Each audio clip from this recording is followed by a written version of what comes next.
I'm a hope giver, and I'm passionate about helping you see God. I've been through tragedy and found hope and joy on the other side. I've been hesitant to share my story because I don't want to be self-indulgent, but I believe there's power in our stories and there's power in my story. God is love. God is love in action. And I think modern Christianity has sometimes failed in helping us encounter the living God. 100% relevant, 100% applicable, 100% with us. So as I share my story, I want to help you encounter the living God. And I want to show you that miracles are still happening every day all around us. My story is proof, and I hope you see that God is at work for you as well. Over 150 million people have been touched by my story, and I think you will be too.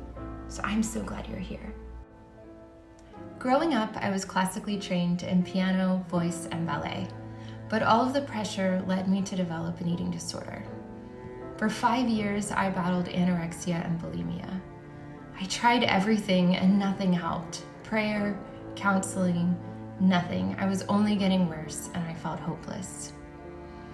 I started leading worship at a new church, and there was a cute bass player on the team. After rehearsal one day, he asked if I'd help lead worship for the college and career ministry that he was a leader for. So after the first meeting, we stayed and talked for hours. Within 2 weeks, it was clear that we were in love and knew that we were going to get married at some point. God used his love for me to help heal me. He saw me as beautiful, and he entered into the eating disorder with me and held me accountable every day. He walked with me and never made me feel shame. And after 6 months, I was healthy and we got engaged. 6 months after we got engaged, AJ and I got married. We were still leading the college and career ministry, and 8 other couple friends of ours had gotten pregnant. So we began praying and trying for a child, and it took us 6 months to get pregnant, but then we joined the baby club too.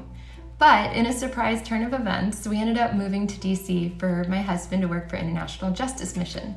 He was their graphic designer and helped develop the brand that you guys know and love today. Shortly after that, Eli was born, a red-headed bundle of joy. When he was 14 weeks old, we drove to Orlando to visit his parents for the weekend. And on our way home, life was perfect. We were singing Al Green's Let's Stay Together and playing the air trumpets, and the sun was beginning to set. That's the last thing I remember. The next thing I remember is standing on the side of the road. There were strangers all around. Somebody walked up to me and said, "You're gonna get to ride in a helicopter." I thought, cool, I've always wanted to ride in a helicopter. But they said, "You haven't always wanted to ride in one of these helicopters." I was confused, but I went with them. Eli and I were both life-flighted to the local hospital in Orlando. They took Eli one way and me another way. And once I was in the ER, I began asking all the doctors and nurses, "Hey, what room is my husband in? Can somebody tell me how my husband's doing? Any updates on my husband?" And nobody had any answers. I was confused. My mom and sister walked in, and they were shocked at seeing me. They immediately began wiping the blood off my face and picking the glass out of my hair. Just then, a hospital chaplain walked in the room. She was showing no emotion. Very matter-of-factly, she said, "You guys were in a bad car accident, and your husband was killed instantly." I never imagined I'd hear the worst news of my life, and certainly had no idea how to respond. But I said the first thing that came to my mind: God is good, and Jesus is Lord. She turned, still showing no emotion, and left the room. My mom and sister and I began weeping. I left the hospital the night of the accident with just a few stitches and a shattered heart. I made the short walk across the street to the local children's hospital where Eli was in the PICU fighting for his life. And I had to look at him and tell him that his dad had died.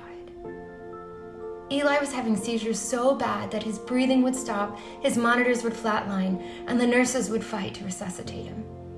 After 4 days of this, I was exhausted. I went to my in-laws for a warm meal where many people were gathered to grieve and pray. But right after I got there, one of the doctors called with test results.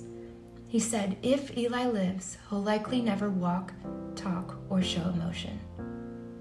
When I went in the living room to share the news, one of our pastors was there. And he said, we don't need to pray for Eli right now because God knows what Eli needs. But what we need is to remember who God is. So all at once, about 40 of us spoke truth of who we knew God to be. It was a beautiful moment, but not remarkable.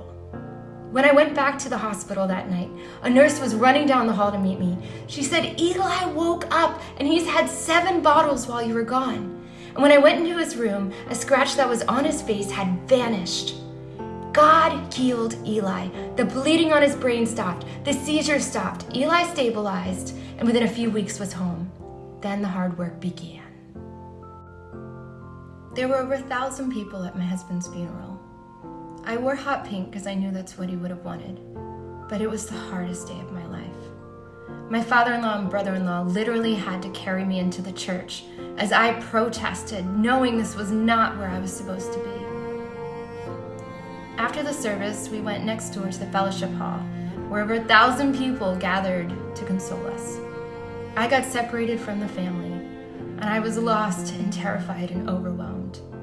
Ted, who's a foot taller than me, spotted me from across the room. He came and took my hand and sat with me at the side of the room as people filed past and told me mostly unhelpful things about how they understood because their cat had died or their fish had died. But Ted sat with me and entered into the grief with me and helped me through one of the hardest days of my life.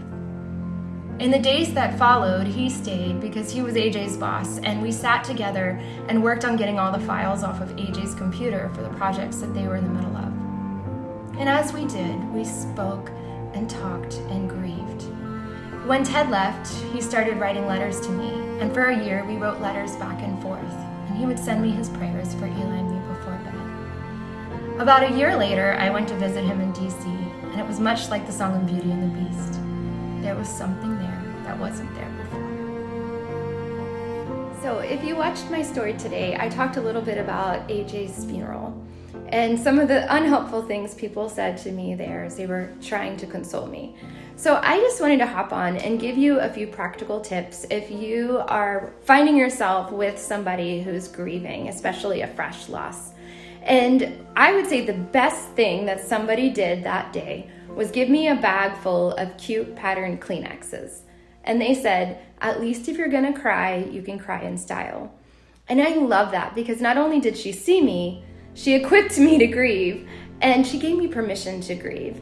And that's just one of my favorite tips. And another thing I would say is don't feel like you have to have something to say. I think oftentimes if you try to explain something or have the right thing to say, it's just probably not going to be what they need to hear right then.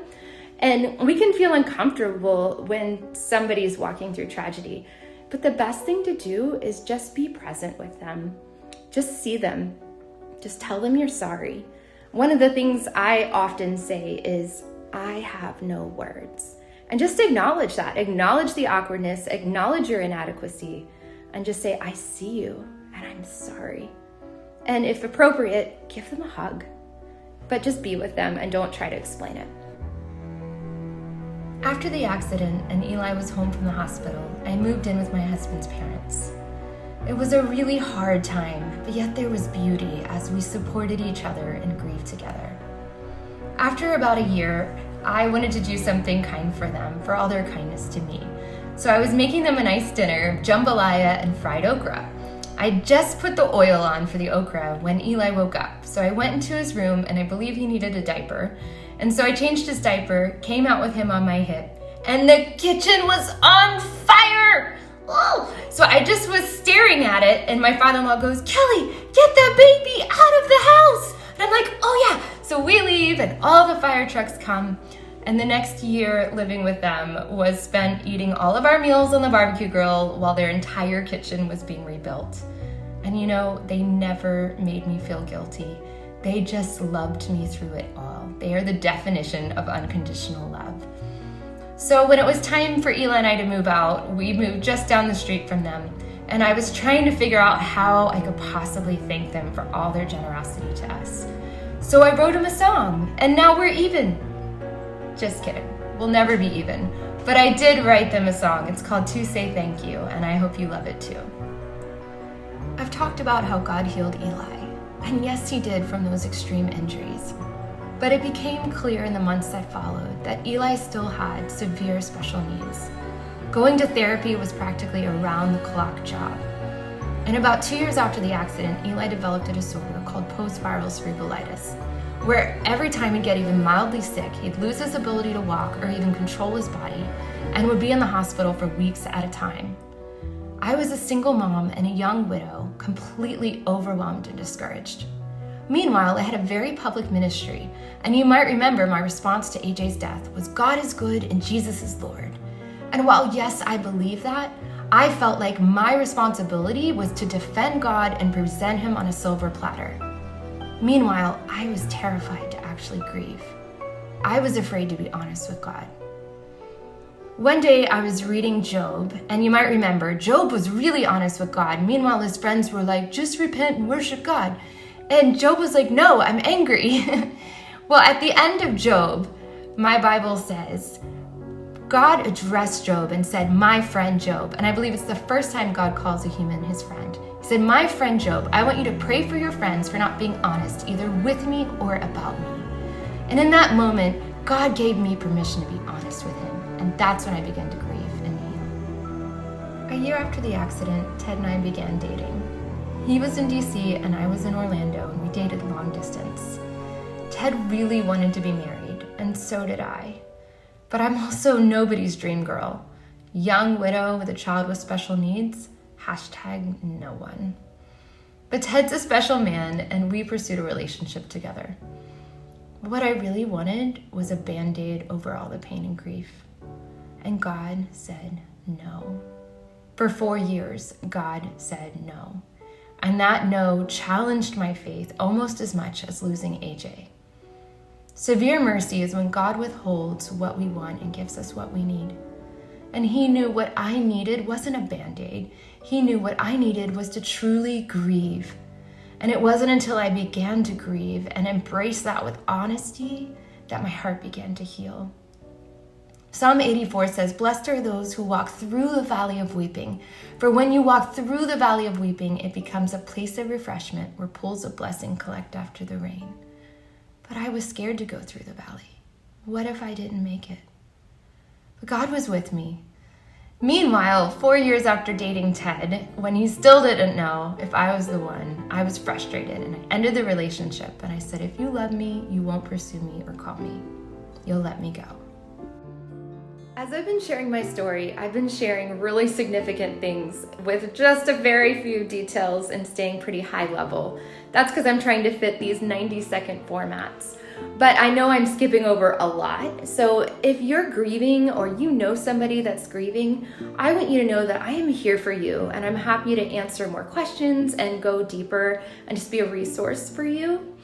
And I also wanted to take a minute and touch on what I shared about Psalm 84, about walking through the valley of weeping. And when you walk through the valley of weeping, it becomes a place of refreshment where pools of blessing collect after the rain. And I talked about being scared to walk through the valley, but I also want to note that that verse talks about going through, not around. And there are no shortcuts in grief. It doesn't say when you walk around the valley of weeping. So I just want to encourage you to grieve in a healthy way, and that means making no emotion off limits. That means not being afraid to cry if you're sad, yell if you're mad, or even feel joy and laughter if you find something funny and happy. And don't compare yourself and grief to where I am. We all grieve in different ways. Our losses are different. Our hearts are different. So just be where you are and let God work in your heart. I am with you and I'm cheering you on.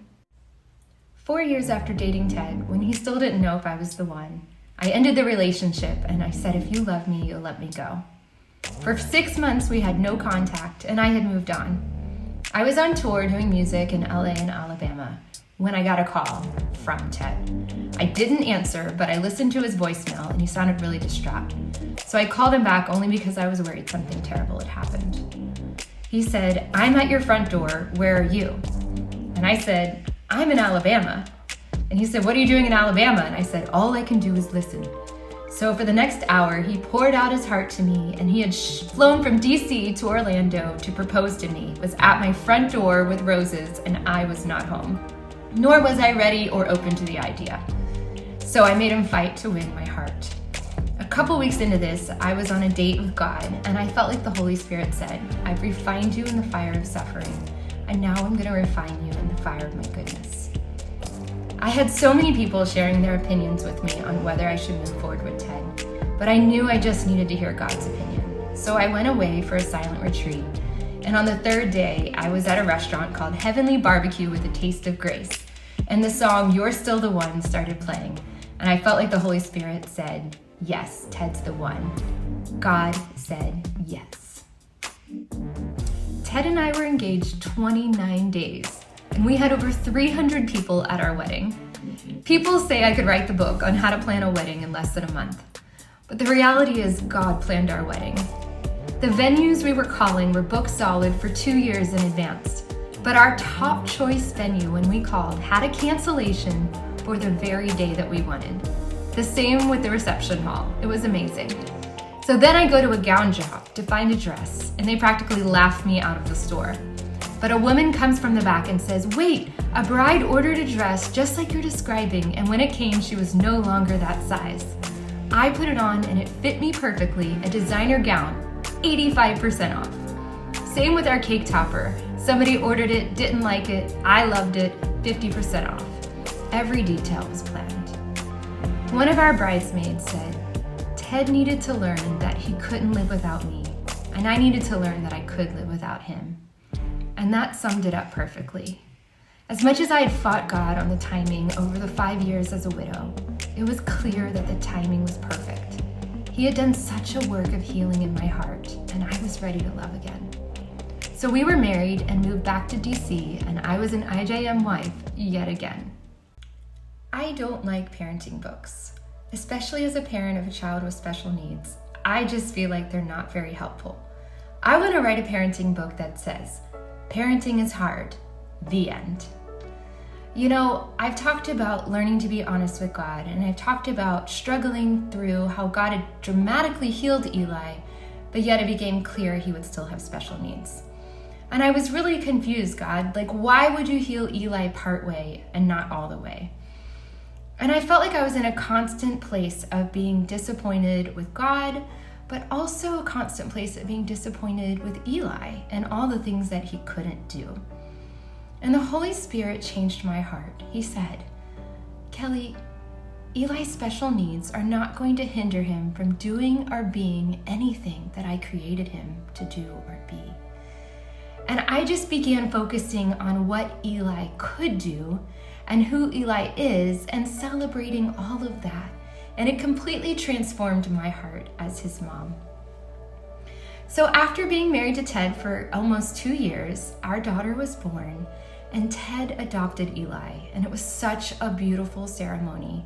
There was not a dry eye in the courtroom.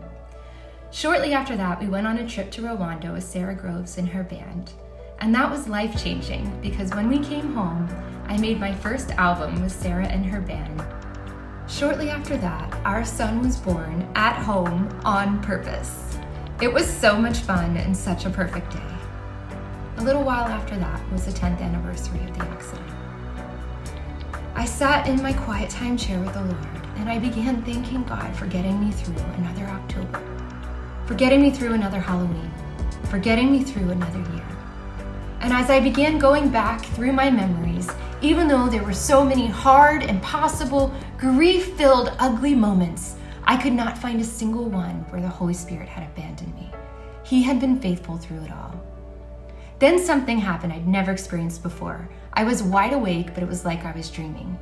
There was glass broken on the asphalt, and it was glistening in the moonlight. There were trees, and there was a man standing in the broken glass. And something was coming out of his mouth, and it was pushing back these dark clouds that were rolling in. And in that moment, God showed me he was even there the moment it all fell apart. He was there the moment that car hit our car. He was there the moment AJ's life was taken. He was faithful and pushing back the darkness so that I was not consumed. And whatever you've been through, He was there pushing back the darkness, and you have not been consumed. I released my first album, Leave the Light On, with Sarah Groves and her band and producer. That led me to connecting with Tim Keller and his ministry in Asia. They were putting on a conference for 3,000 pastors and their wives in Hong Kong, and they wanted to share my music and story there. So they connected me with a language coach and a translator, and we worked for several weeks preparing to record my album that would become Mandarin Lights. Now, most of my songs are these big epic anthems, so when I was recording in the studio, I had poured my heart out and was out of breath when I finished singing one of the songs, and I was like, okay, how'd I do?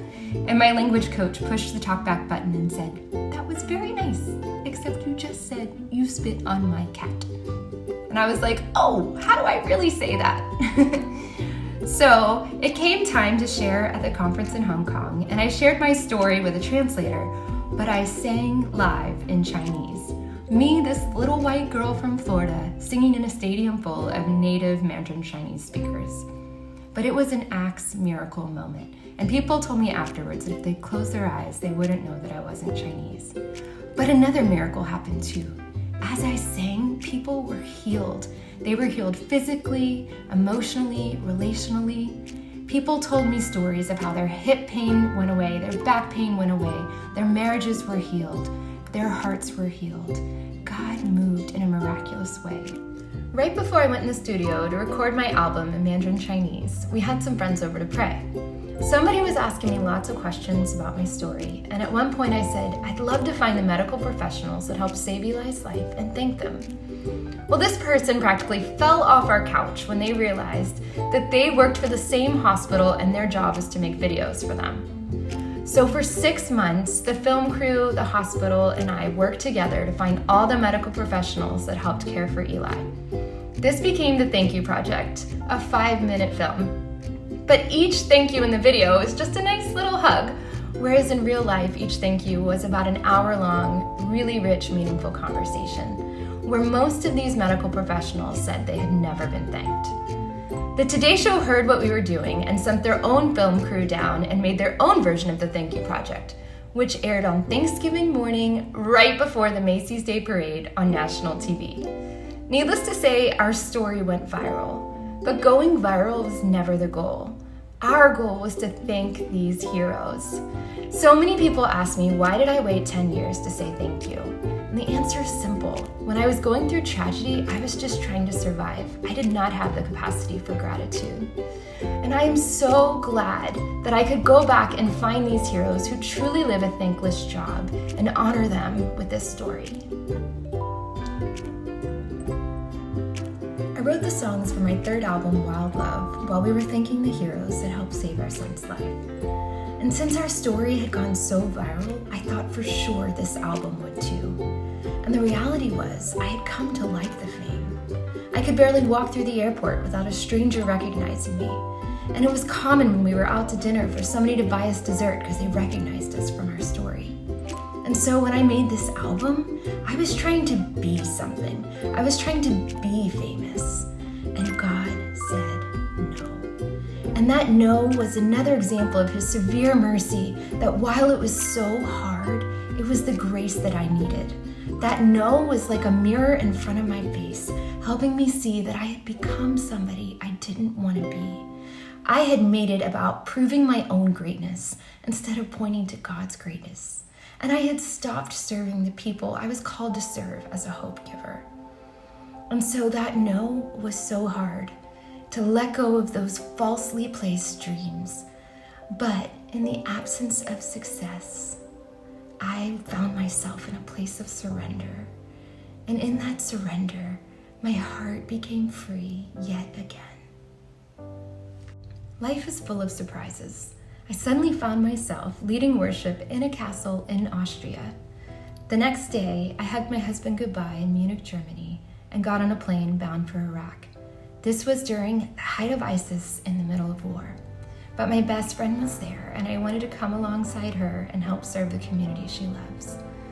So we were visiting the Yazidi refugees, and when we got there, one of the mothers said her baby was sick. So we took her and the baby to the hospital. and the boy was only getting worse. But I recognized several of his symptoms were similar to things Eli had dealt with.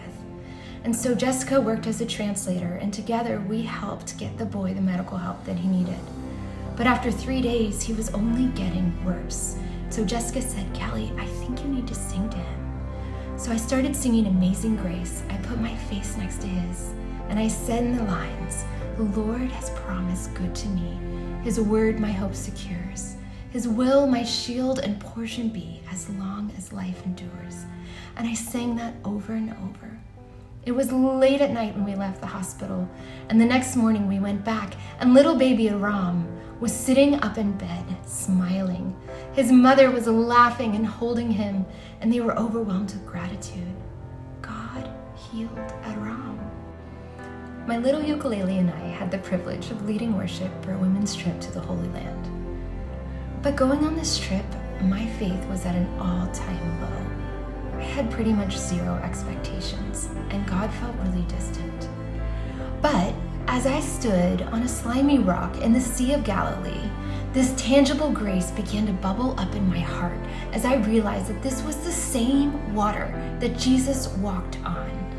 And I experienced a miraculous rebirth in my own heart of revival. And then I was leading worship at the Garden of Gethsemane, and it's said that those olive trees are thousands of years old, which means that they're probably the same olive trees that Jesus wept under the night before he died on the cross. And that night, Jesus felt abandoned by his friends. And as I stood there and sang those timeless truths, I realized that I had abandoned God too. He was not distant because he had moved away. He felt distant because I had moved away. And so I wept there in the garden. And as I wept, I repented, and I experienced a flood of God's forgiveness and acceptance and his presence. And that revival brought healing, and that healing brought hope.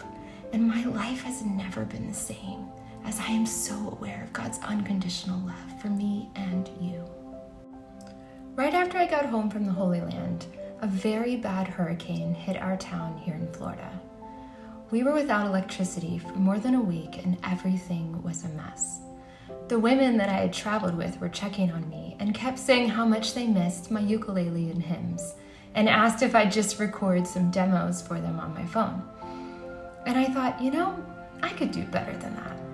And so for 6 months, I worked in my studio with just my ukulele and my voice, layering sweet layers of 24 hymns that became my album, All Shall Be Well. And making this record was such a sweet, zero pressure experience. And there were so many days as I sang in my studio all alone that I would look up in the corner and see an angel just watching with delight. And it was such a sweet, fun experience. I made a songbook to go with this album, and I released that on Amazon, and it was a #1 new release. And so this little record with zero pressure got such a sweet response and made me enjoy creating music yet again. It had been a dream of mine to make a Christmas album. And so I tiptoed back in the studio to record 9 traditional carols and 3 original Christmas songs, working with my producer, John Arndt. This was the most fun creative project I've ever done because I'm classically trained, and I really got to tap into those classical foundations working on these arrangements. And this record is the best performing record I've released by far. A few of the songs got playlisted, and I love its evergreen annual holiday shelf life. So 2019 was my best year yet as an artist. In 2020, I had more bookings than I'd ever had and was set for the best year ahead with so much momentum. And then the world shut down. Yeah, you know what I'm talking about. COVID affected all of us. In some ways, it was the great unifier, and in other ways, it was a great divider. But COVID affected our family more than most. We had COVID early on in the pandemic, and our otherwise healthy daughter got very sick.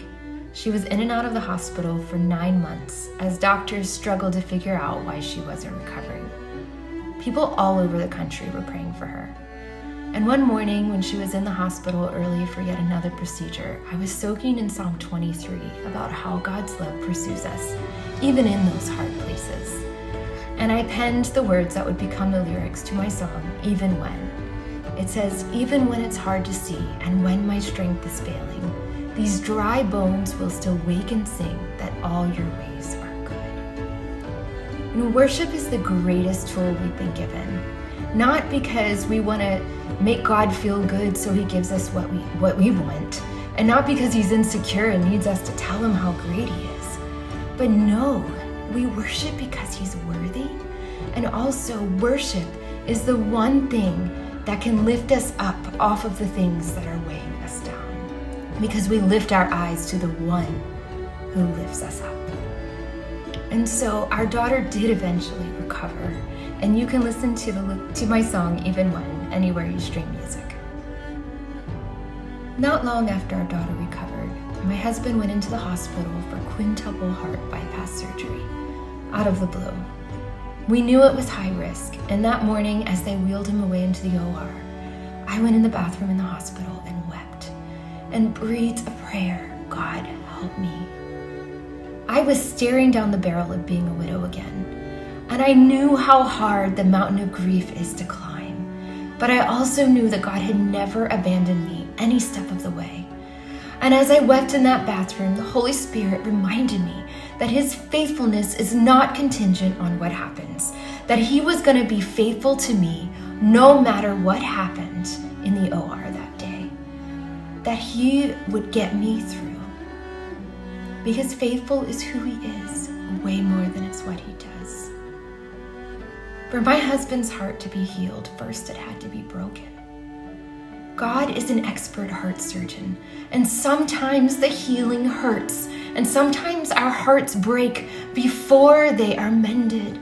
But God will be with you in that journey of grief and healing, no matter how hard it hurts, because faithful is who he is, and nothing you could do could make him love you more, and nothing that's been done to you could make him love you less. So friends, rest in his faithfulness. I kissed my husband goodbye at 6 a.m. in the morning as they wheeled him into the OR for heart bypass surgery. There were complications, and the surgery took 14 hours. At the end of a long, exhausting day, I finally got to walk down the hallway of the intensive care unit to see him. And in so many ways, this walk felt even sweeter than walking down the aisle to marry him. Because here we were getting another chance at life together. And this would become my song, Favorite Kind of Beautiful. The heart surgeon met me in the room and saw how exhausted I was and told me to go to the hotel to get some rest. He said he would stay by Ted's side all night in case he needed to operate again. So as I tried to pray myself to sleep, so scared that I would wake up and Ted not survive the night, the Holy Spirit reminded me of the story of how he is the fire in the sky by night. And this became my song, Fire by Night. I'm trying my best to be brave tonight, and sometimes I'm still so afraid of the darkness. Oh God, I breathe a prayer. You're the fire in the sky by night. During the weeks Ted was recovering in the ICU, there was no songs that met the gravity my heart felt between the heartache and the hope of these moments. And so I knew I needed to write a record full of these anthems, and that became Orchids from Fire. My newest album, Orchids from Fire, features 12 songs that are pumping with hope to fuel your soul. It was inspired by the wild orchid that only grows every 3 to 5 years after a fire. You see their bright pops of purple color against the black ashes. And that story has always inspired me of how beauty can come out of any trial and tragedy. And so I wrote the title track, Orchids from Fire, and the chorus says, "Fire doesn't claim the end of your story. It's not the end, it's only beginning." And then there's Dance Among the Flowers that reminds you that you are wearing grace like a cape. And then there's Be Not Afraid and Like the Ocean that are songs about God's relentless pursuit of healing. And then there's my song Smoke that is a song about how negative thoughts are so toxic and can blind us from seeing what's true. And then there's my song No Small Thing, and this is the heart song I've always wanted to write. And I'd worked for 6 months writing the songs for this record, and then I woke up the morning my producer was flying into town, and the Holy Spirit said, "I've got a song for you." And I wrestled with the Holy Spirit, and then he gave me this song in a matter of hours. And it says, "I've seen mountains move, I've seen giants fall. Still my faith can feel so small. How many miracles will it take for me to see you give me everything I need?" So here we are, we've reached the end of the story series, for now. Thank you so much for following along. And I love ending with talking about the new album, Orchids from Fire, because I feel like this record really embodies all of the freedom and healing that God has done in my heart over these years. And I hope that it's a giant invitation to you to experience more healing and freedom in your own life. And one really fun thing about creating from a place of freedom is that I don't feel like I have anything to prove. Now, did the record go viral? No. Did I win a Grammy? No. But I got to work with people that have won Grammys, and it's been so fun. And making these music videos, I got to work with an aerial artist, and now I'm taking aerial classes and having more fun than I could have imagined. I got to work with a fire artist, an incredibly talented group of dancers, and we have more music videos on the way. You know, I once heard somebody define success as being so excited about what you do that you can't wait to get up in the morning and go to work. And that's how I feel every day about getting to create music and be a hope giver to you. And so thank you for giving me this privilege. And now I just want to end with praying for you.